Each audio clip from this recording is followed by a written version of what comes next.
I want to introduce a very special member of the TBF community, Dr. Pascal Jabbour.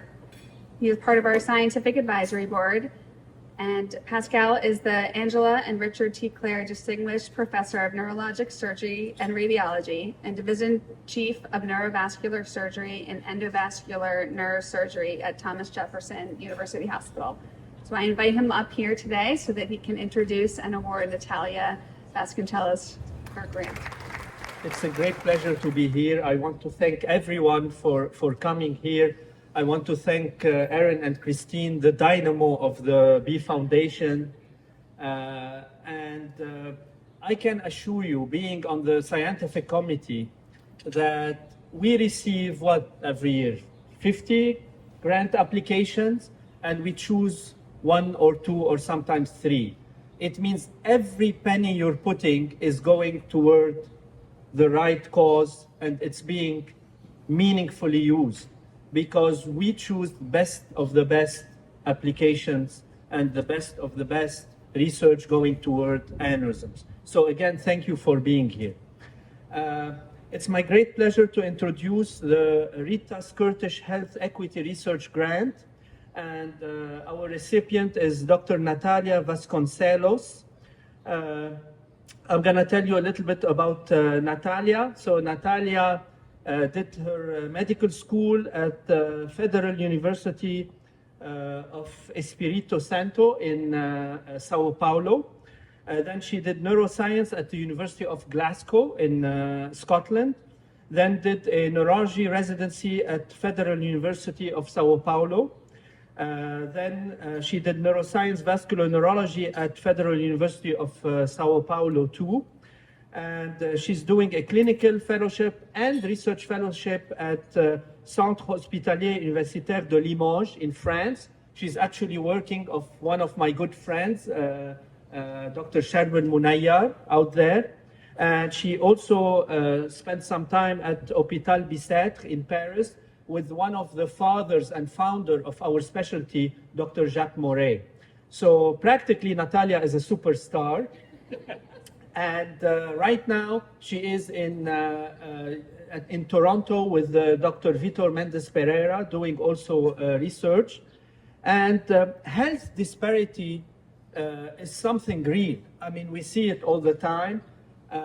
I don't know if you know, but if you're affected by a disease, your mortality rate or morbidity or disability will be correlated to your zip code. And this is real, and there is scientific publications about that. Now, let's move to the purpose of this grant. I'm gonna tell you that there was a research and a publication showing that female surgeons have better outcome and less complication rate than male surgeons, okay? And I'm not saying this to please my wife, who has a big smile. I'm saying it because it's real research. And same thing with research. I think that Natália really deserves this award. And the project she's working on is to look at disparities in patients with ruptured aneurysms, outcome correlating according to the ethnicity, according to the gender, according to the race. And this is really important because it's up to us to change those things and to make an effort so we won't have or minimize the disparities that we have. Natália. First of all, it's a pleasure, and I'm honored and thrilled to be here with you today. Thank you so much for coming and for honoring the B Foundation, which is a great initiative towards patients with subarachnoid hemorrhage. So I'll be speaking a little bit about aneurysmal subarachnoid hemorrhage. I'm pretty sure you are all familiar with the disease, but we know that from 10 patients with subarachnoid hemorrhage, only 7 will get into the hospital. From 10 patients, only 7 will get into the hospital. And from the 7 patients that actually get into the hospital and have the opportunity to have treatment, 20 to 30% of them will die because of intra-hospital complications, such as neurological complications related to the regional disease and also systemic complications that can arise during hospital stay. And when we consider the survivors, maybe 20 to 30% will also have disabilities because of the disease. So it means that they won't come back to a normal life. However, we also know that the disease is not uniform across all groups, as Dr. Jabbour was explaining us.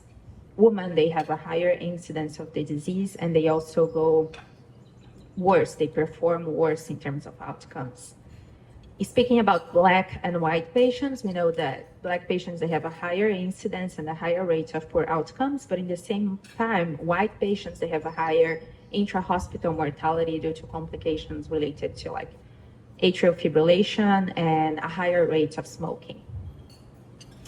And when we look into socioeconomic status, this is a nice study that was carried in stroke. It's a little bit old, but it showed that in Canada, it didn't appear to impact in the outcome, while in the US, it's a major driver of outcomes in these patients, probably because of different healthcare systems. And when we look into low middle income countries, they have like 70% of the population with subarachnoid hemorrhage. However, data is still pretty much scarce in these countries. So our project, which is being supported by the BIF Foundation, it means being supported by you.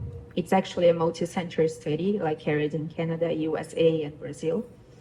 We are speaking about a multi-ethnic population with different healthcare systems. So this will allow us to compare how healthcare impacts in the patient's outcomes.